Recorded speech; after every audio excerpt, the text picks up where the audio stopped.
Commençons avec les taux. Donc, qu'est-ce que c'est? C'est une fraction, donc ça va s'écrire sous forme de fraction, qui compare deux quantités de nature différentes. La nature de chacun.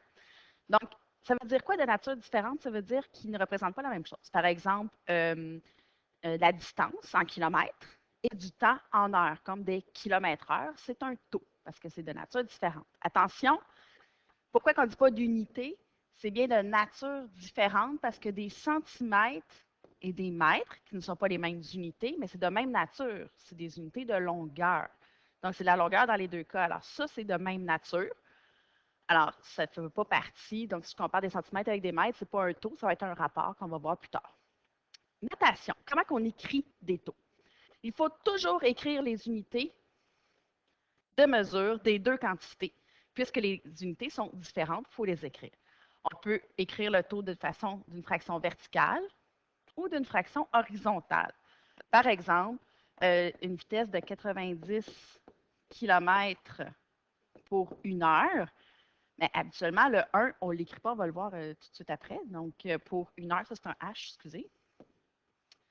Mais je peux aussi l'écrire 90 km et de façon horizontale, barre oblique, heure. Je pense que c'est une écriture que vous êtes habitué de voir. Donc, façon verticale ou façon horizontale, donc puisque c'est un en dessous de l'autre, et ici, c'est un à côté de l'autre sur la même ligne. Les mots-clés de comparaison, donc pour repérer qu'il y a des comparaisons, il y a des mots qui vont arriver, puis je ne vous demande pas de les apprendre par cœur, juste être sûr que vous compreniez la quantité cachée derrière chacun. Justement, chacun, ça veut dire pour un, une douzaine, vous savez que c'est 12, une paire, c'est 2, etc. Il y a aussi les mots annuels, qui veut dire par année. Mensuel, c'est pour chaque mois.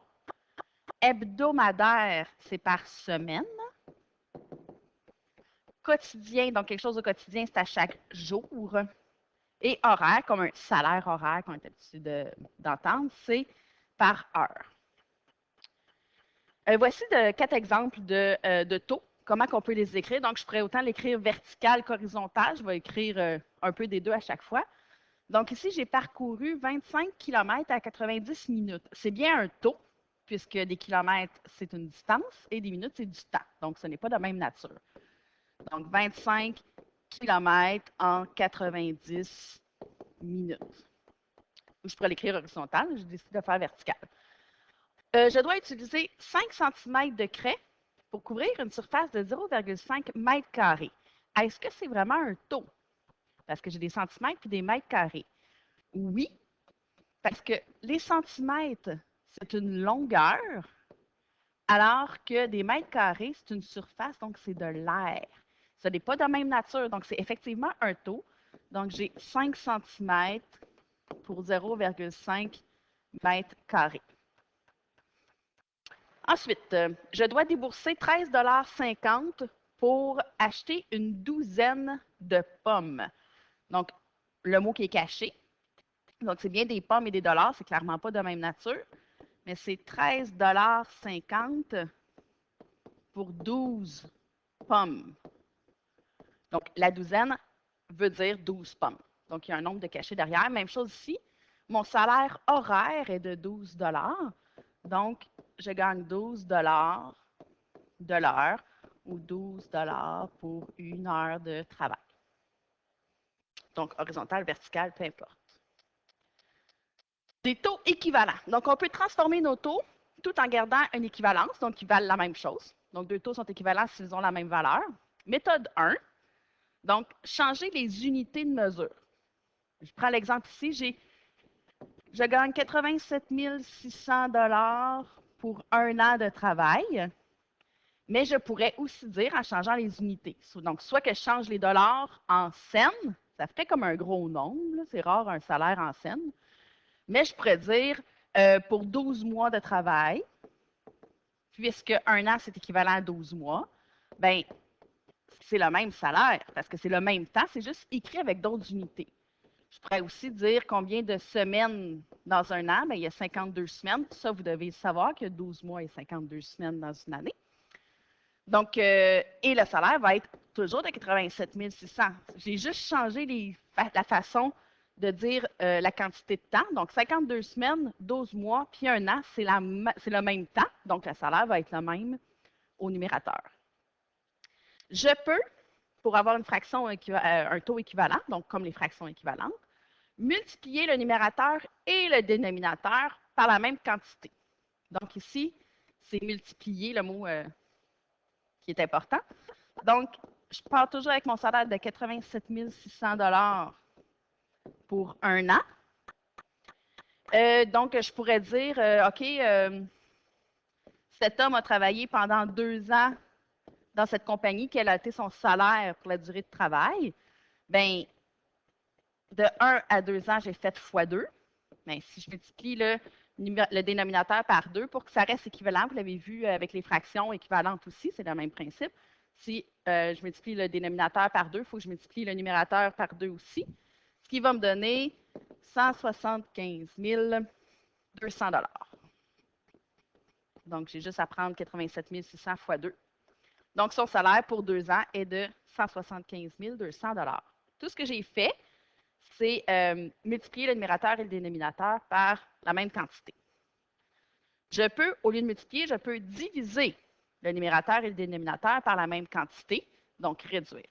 Comme je ne veux pas diviser le 1 an, je vais prendre, j'avais ici là, en haut, je vais prendre le 87 600 pour 12 mois, donc je vais le mettre en mois.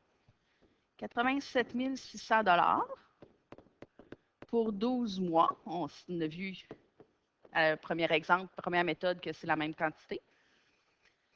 Mais moi, je veux savoir, c'est quoi son salaire pour un seul mois, par exemple. Donc, je vais diviser le dénominateur par 12. Bien, si je fais ça au dénominateur, pour que ça reste équivalent, pour que ça reste égal, bien, je dois faire la même chose au numérateur. Donc, si je prends mon 87 600, je divise par 12, ça va me donner 7 300. Alors, cette personne gagne 7 300 $ par mois. Donc, si je veux savoir son salaire par mois, donc j'aurais pu le trouver par semaine, je serais partie du 52 semaines, j'aurais divisé par 52. Parce que faites attention, on ne peut pas partir du mois puis diviser par 4. C'est pas vrai qu'il y a 4 semaines dans un mois, il y a un petit peu plus que 4 semaines, sauf au mois de février, donc ça ne fonctionne pas comme ça. Okay? Faites attention à ça. Taux unitaire. Donc, c'est un taux très important. Moi, je dis souvent que c'est votre meilleur ami quand vous voulez faire des calculs et des comparaisons. Le taux unitaire est très utile. Donc, c'est un taux, puis le unitaire le dit qu'il y a juste un dedans. OK? Le mot est là. Donc, un taux dont une des quantités est 1, et en général, on place le 1 au dénominateur. Si le numérateur est 1, ça s'appelle quand même un taux unitaire, mais on le voit très rarement. Dans l'écriture horizontale, le 1 est toujours sous-entendu. Comme tantôt, quand je vous disais 90 km par heure, c'est sous-entendu que c'est pour une heure. On ne l'écrit pas quand c'est à l'horizontale. Donc, il est sous-entendu. Allons-y, comment on fait pour transformer un taux en taux unitaire? Parce que j'arrête pas de vous dire, je vous ai dit que c'était bien pratique, donc il faudrait savoir comment faire. Bien, c'est relativement simple en utilisant la calculatrice, évidemment, parce qu'il y a des nombres que ça peut être un peu plus compliqué.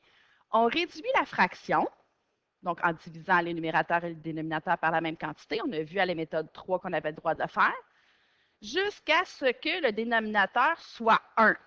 Bien, on a besoin de faire juste une fois. Là. Ça va être relativement simple. Je vous montre. On commence avec 20 pièces pour 8 heures. Ça veut dire, mettons, dans une usine automobile pour je sais pas, les rétroviseurs. On en fait 20 en 8 heures. Moi, je veux savoir la vitesse horaire, donc pour que ce soit 1 au dénominateur. Donc, moi, je veux me rendre à 1 heure. Peu importe quel va être mon chiffre de départ, mon nombre de départ, si je veux arriver à 1, bien, ça va toujours être divisé par ce nombre-là. Si ça avait été pour 14 heures, ben, j'aurais divisé par 14. Si ça avait été pour 2 heures, j'aurais divisé par 2. Si ça avait été pour 150 heures, j'aurais divisé par 150 parce que je vais arriver à 1. Et comme je veux que ce soit équivalent, ben, si je divise le dénominateur par 8, je dois diviser le numérateur par 8 aussi. Donc, je le fais, 20 divisé par 8 me donne 2,5 pièces. N'oubliez pas d'écrire les unités. Hein? Ce que ça veut dire? Ça veut dire que dans cette usine là, de rétroviseurs, par exemple, en 1 heure, il y a 2,5 rétroviseurs qui sont fabriqués. Ça veut dire qu'ils en font 2, puis l'autre moitié, ils le jettent? Mais non, ils continuent sur l'autre heure d'après. C'est une moyenne. Donc, oui, on peut avoir des demi-pièces, des 2,5 personnes quand on compare, quand on fait un taux. Donc, ici, j'ai le taux unitaire pour 1 heure de travail. L'usine construit 2,5 pièces en 1 heure. Et pourquoi que c'est si pratique, que je disais qu'on l'aime beaucoup, c'est qu'une fois qu'on a trouvé pour 1 heure, bien après ça, c'est facile de trouver pour 2, 3, 4, 5, 6, 7, 8, 9, 10.